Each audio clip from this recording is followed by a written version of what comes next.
오늘 말씀은 올 가정의 달을 맞아서 지난주 우리가 함께 이삭의 가정을 나누었는데 오늘은 이 야곱의 가정, 르우벤의 가정을 여러분에게 소개하면서 오늘 이 야곱의 가정의 장남 이 르우벤이 그 후손들이 그 고난의 물길을 넘어서 어떻게 영광과 평안으로 옮겨지게 됐는지 그 과정을 함께 나누도록 하겠습니다. 여러분 잘 아시는 것처럼 이스라엘의 문화는 그 부모가 자식을 죽기 전에 축복하고 앞으로 되어질 일을 유언하는 아름다운 문화가 있죠. 그래서 오늘 이 야곱이 죽기 전에 그 아들들을 불러놓고 자녀들을 축복하는 그런 시간이었습니다. 그때 이 야곱이 르우벤을 이렇게 축복하죠. 르우벤아, 너는 내 장자고 내 능력이고 내 기력의 시작이다. 그 위풍이 월등하고 권능이 탁월하지만은 물의 끓음 같았은즉 너는 탁월하지 못하게 될 것이다. 내 아버지의 침상에 올라 더럽혔습니다. 그가 내 침상에 올랐도다 하며 이 아버지의 마지막 그 유언의 말이 축복 아닌 저주같이 들려오게 됩니다.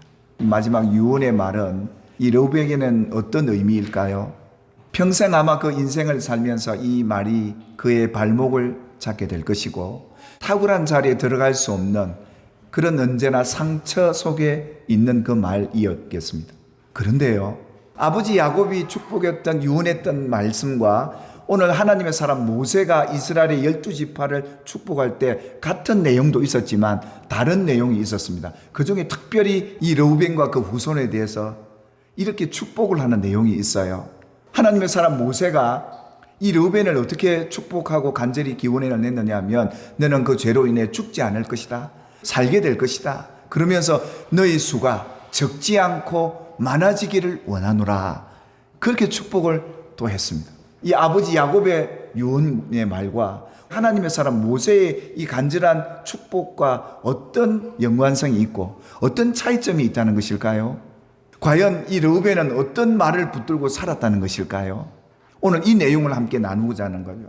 오늘 민수기를 보면 하나님께서 이스라엘 백성들 각 지파대로 그 기업을 분배를 합니다. 그래서 요단 동편의 두 지파 반과 요단 서편의 나머지 지파들에게 하나님이 명한 그 기업들을 하나님께서 그들에게 주시는데요. 이 르우벤이 받은 지파의 땅과 그 규모는 대단했습니다.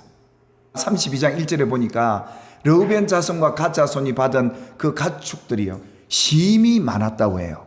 그리고 그 땅이 얼마나 양떼들을 치기에 좋은 기름진 땅이었던지 이런 복을 받았다고 성경을 기록해 놓고 있는데요. 르우벤과 그 후손들이 이렇게 번성하고 그 하나님의 축복을 이 기업을 받을 수 있었던 그 말은 그 믿음은 아버지 야곱의 유언이 아니라 하나님의 사람 모세의 그 간절한 축복과 기도 속에 이루어진 내용이라는 것을 성경이 우리에게 소개를 해주고 있는 것입니다. 우리가 무엇을 선택하고 무엇을 붙들고 사느냐에 따라 그 미래가 바뀌는 겁니다. 과거가 아니에요. 과거에 우리가 어떤 아픔과 실패를 했을지라도 우리가 현재 어떤 믿음을 갖고 살고 어떤 내용을 붙들고 살고 어떤 내용을 선택하고 사는가에 따라서 그 사람의 미래가 달라지고 그 후손들이 달라진다는 것을 성경이 소개해 놓고 있는 내용 중에 한 사건이 바로 이 르우벤 가정의 얘기인 것이죠. 그 마지막 아버지의 유언 속에 이 아들을 향해 넌 탁월하지 못해. 너는 죽을 수밖에 없어. 라고 얘기했던 이 말이 르우벤 그에게는 얼마나 큰 상처와 아픔이고 과거의 그 실패가 그 인생을 무너지고 그 후손들까지도 몰락하게 만들 수밖에 없는 그런 내용임에도 불구하고 르우벤이 그 과거의 실패를 딛고 그와 그 후손들이 이렇게 하나님의 복을 받고 번성해질 수 있었던 그 의미가 그 과정이 과연 어디에 있었는가 오늘 그 말씀을 함께 살펴볼 텐데요. 이 야곱의 가정은 좀 복잡했습니다. 야곱이 삼촌 라반 집에서 일하면서 결혼을 하게 되는데 두 여인과 결혼을 하죠. 세 사람 관계 속에서 자녀들이 12명이 나오지 않습니까? 그런데 이 야곱이 먼저 결혼한 이 레아에게서 아들을 갖게 되는데요. 이 레아가 남편 사랑을 받지 못했어요. 그래서 항상 그랬지 않겠습니까? 어떻게 하면 내가 이 남편 앞에 인정을 받고 사랑받고 살까? 그게 늘 언제나 마음속에 자리 잡고 있지 않았겠습니까? 그런 와중에 이 레아가 임신을 하게 됩니다. 그 임신에서 아들을 낳고 여호와께서 나의 괴로움을 돌보셨다라는 그런 마음을 담아 이 아들 이름을 르우벤이다. 그래서 이 르우벤이라는 이름의 원래 뜻이 보라 아들이다라는 뜻이에요. 남편이 그런다고 자기를 더 사랑해 주었을까요? 아니요. 야곱이 여전히 라헬을 더 사랑했고요. 라헬을 얻기 위해서 이 야곱이 얼마나 큰 수고를 합니까? 그런 상황에 이 아들이 태어나서 자기 어머니를 가만히 볼 때마다 우리 어머니는 아버지 사랑도 인정도 못 받는구나, 그거 느끼고 살았지 않겠습니까? 오늘 그 아버지가 첫째 아들 낳았을 때 얼마나 기뻤던지요.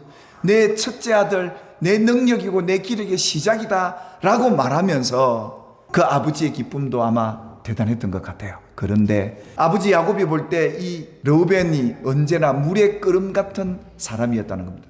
여러분, 물의 끓음 같았다는 의미가 어떤 의미일까요?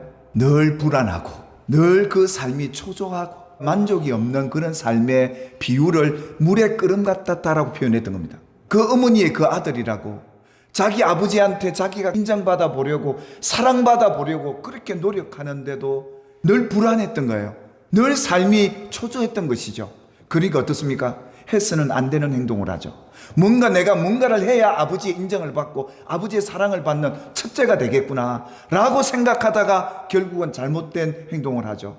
자기 어머니의 몸종과 침상 위에 올라가서 해서는 안 되는 행동을 하게 되는 거죠. 그걸 붙잡았던 거예요. 그가 붙잡아야 될 약속의 말씀과 그 아버지의 그 신뢰를 그가 믿지 못하고 있었기에 이렇게 돼버린 것이죠. 결국은 그가 장남임에도 불구하고 앞으로 탁월한 인생을 살아감에도 안타까운 것은 역대상 5장 1절에 보니까 이 장자권을 빼앗겨 버립니다. 누구에게 빼앗기죠? 요셉에게 빼앗겨요. 장자의 직분은 이렇게 빼앗겼어도 성경은 이렇게 약속해 놓고 있어요. 하나님이 뭐라고 얘기합니까? 그가 미움받는 장자일지라도, 아버지의 사랑을 받지 못하는 그런 장자일지라도 그 미움받는 아들을 장자로 인정해 주라는 겁니다. 하나님의 약속이 이런 거예요. 반드시 그 미움받는 자의 아들을 장자로 인정을 해주라고 하나님이 분명히 명시를 해놓고 약속을 해두신 거예요. 하나님의 아브라함에게 그 후손에게 어떻게 약속하느냐 하면 내가 반드시란 단어를 썼어요. 반드시 너에게 복주고 너에게 번성하게 하고 이렇게 강조까지 하시면서 이 약속을 그들에게 주셨던 것을 기억해라. 사랑하는 여러분, 하나님 우리에게 이미 복 주신 분입니다. 여러분은 복 받으신 분이고 그 약속을 받은 분이에요. 주위에서 부모가 내게 어떤 말을 했을지라도 하나님이 이렇게 내게 약속한 약속을 붙들어야 그 약속이 우리에게 성취되고 여러분이 복 있는 인생을 살아가게 될 줄 믿습니다. 오늘 르우벤과 그 후손들이 이 복을 붙잡은 거예요. 그래서 장자권은 빼앗겼을지 모르지만 죽지 않고 살게 되고 그의 수가 적지 않은 하나님의 이 복을 받을 수 있었던 그 의미가 바로 여기 있었던 것이죠. 그래서 하나님께서 이스라엘 백성들에게 이런 약속에 대한 확신을 갖고 살라고 대조적으로 그들에게 경험하게 하시는데, 가나안 들어가기 전에 그 백성들을 하나님이 모아놓고 그리심산에 올라가라. 그리심산에 올라가서 축복을 명해라. 그리고 반대로 에발산에 올라가서 저주를 명해라. 하나님의 약속대로 축복을 명하니까 그 축복대로 되는구나. 에발산에 올라가서 저주를 명했는데 벌거숭이 산이 되는 거예요. 그들이 이걸 보고 뭘 느낄까요? 우리가 이제는 요단강 건너 가나안 땅에 들어가 살 때 하나님이 우리에게 약속한 축복을 이렇게 축복을 명하고 살아라. 아멘. 그러면 그 약속대로 된다라는 믿음을 심어주기 위해 이렇게 했던 것이고, 저주는 어때요? 그대로 저주대로 벌거숭이 산에 그 저주가 이루어지는 것을 그들이 눈으로 목도를 해요. 여러분들이 받아온 말이나 말하고 있는 내용들이 하나님의 약속의 축복이길 바라신다는 겁니다. 그래서 성경은 그렇게 말하죠. 누구든지 과거에 너희가 어떤 실패를 하고 어떤 죄를 저지르고 하나님의 저주 속에 있을지라도 그리스도 안에 있으면 새로운 피조물이라. 이전 것은 다 지나갔다. 하나님이 여러분을 번성케 하시고 여러분에게 복 주시는 이 약속이 여러분에게도 이루어질 줄 믿고 그런 믿음의 고백으로 사셔야 합니다. 올 가정의 달에 그리스도산의 축복이 여러분의 가정에 풍성하기를 주의 이름으로 축복합니다. 그래서 정말 진하게 축복해주고 자녀들요, 이웃들에게도 마찬가지고요. 예수 믿는 우리들은요, 새로운 피조물로 거듭난 줄 믿으시기를 주님의 이름으로 축복합니다. 르우벤 이 과거의 아픔과 실패를 딛고 자기에게 다가오는 이 고난의 물길 속에서도 이제는 더 이상 물의 끓음 같은 인생이 아니라 평안의 인생으로 죽지 않고 하나님이 주신 그 영광의 자리를 다시금 찾고 그 기업을 얻었던 이 르우벤의 인생이 여러분의 인생과 여러분의 자손의 인생이 되기를 주님의 이름으로 당부드리고 권면하고 축복합니다.